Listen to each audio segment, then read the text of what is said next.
Assembly of the Assault AirBike. The first step is to unbox your bike using a utility knife or pair of scissors. You'll want to lay the bike on its side and cut the straps.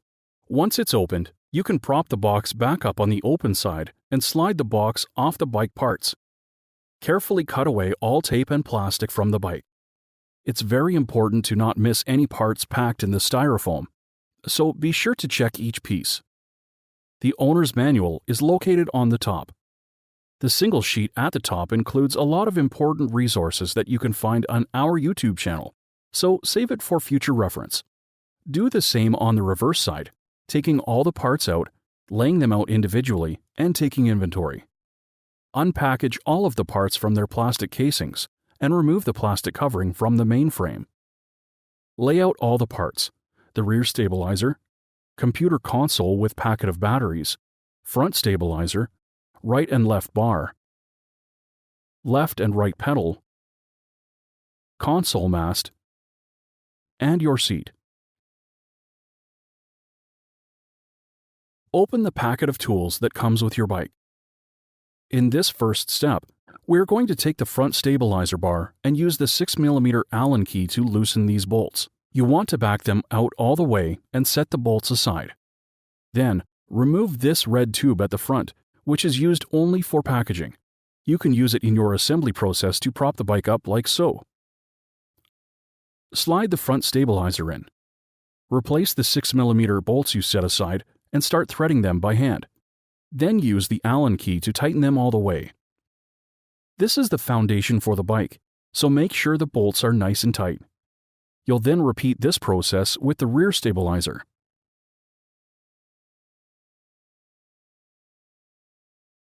For the next step, we are going to install the console mast to mount the console. Remove the 6mm bolts from the top of the bike. Take the cable attached to the top and remove the wire clamp to unwind the wire. Grab the console mast and thread the wire through the bottom to the top. Be very careful not to pinch the wires while threading or when closing the console. Flip the console mast over and place on top of the bike, aligning the holes. Take your 6mm bolts, insert them into holes, hand tighten, and then finish tightening with the Allen key. The next step is to mount the console, and the first thing we want to do is install the batteries. So remove the 2 AA batteries provided and insert them one by one. When the console makes a beeping sound, you know the batteries are properly installed and the console is working. Replace the battery cover, which may feel snug because of a rubber backstop that keeps the batteries in place. Press down firmly until you hear a click. When you see the console is powered on, you want to connect these 2 cables like so. They will follow all the way down to the speed sensor to give you accurate readings. Before you can mount the console onto the mast, you'll want to remove the Phillips screws on the back of the console using the Phillips screwdriver included in the package. Set the screws aside and be careful not to pull the cable. Then, carefully run the wire back down the console mast while you align the console in place. There is a little lip on the back of the console that shows you where to align the console. Replace the Phillips screws you set aside and begin to tighten them by hand on the back of the console. Finish by grabbing your screwdriver and tightening all 4 screws on the back of the console. Our next step is to install the right and left arms. Take the right arm and remove any remaining packaging. Align the peg to the slot on the right side and begin to tighten by hand, being careful not to cross-thread. It should go in very easily at first and then get harder as you go past the blue Loctite on the threads. When you can no longer tighten by hand, lay the handle down. Then grab the scissors or utility knife and undo the zip tie on the linkage arm. Remove the protective foam. Notice that the bolt and nut used to link the upper arm to the lower arm are already installed. Loosen the 13mm nut on top by hand or with the wrench provided. Then you can connect the upper arm to the lower linkage arm. You may need a bit of space, so you can rotate the pedals first. Then put the linkage bolt through the eye at the bottom of the arm. Take your 13mm nut and hand tighten it. Finish by using the 6mm wrench to hold the outside bolt in place and turn the 13mm nut inside until it is tight. It should take about 5 to 6 quarter turns. After the linkage arm is assembled and the peg is tightened, use the 22mm wrench to tighten the main nut you loosened at the beginning. Repeat these steps on the left side.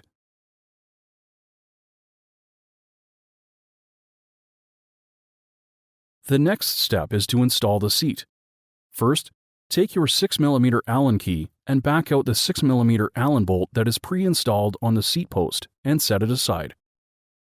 Take the seat, line it up, and slide it onto the horizontal bar. It'll be snug, so you may need to wiggle it on. Take your 6mm bolt with the large washer and install into the seat post, first tightening by hand and then finishing with your 6mm Allen key. Make sure the seat clamp is on the knurled part of the seat rail and slide the seat all the way back to the stop washer. Grab your 13mm wrench and come back to level the seat using the center clamp as your visual to line up the center of the post. Move it side to side to get it centered. Take your 13mm wrench and tighten one side just enough to make it snug. Then, make sure you tighten the other side equally, alternating 2 quarter turns at a time. The leveling of the seat is important, and so is the seat tilt. When you're tilting a seat front to back, you want to have the front of the seat level with the rear. Once it is level, tighten the seat.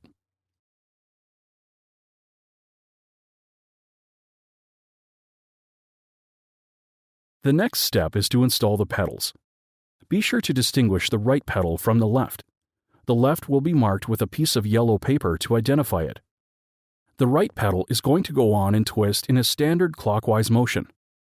Begin the tightening by hand, and then use the 15mm cutout on your multi-use tool to tighten. To finish, take your 6mm Allen key and insert it into the side of the pedal to tighten that as well. The left-hand side pedal is unique, so it is important to pay attention when doing this side. The pedal is marked with a yellow tag because it will twist counterclockwise instead of clockwise like the right pedal. Be careful not to cross-thread the pedal. Take the left pedal, match it to the left pedal crank, and begin tightening it counterclockwise.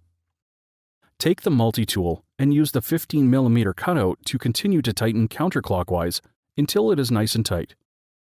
Finish the tightening of the left pedal using the 6mm Allen key on the inside bolt.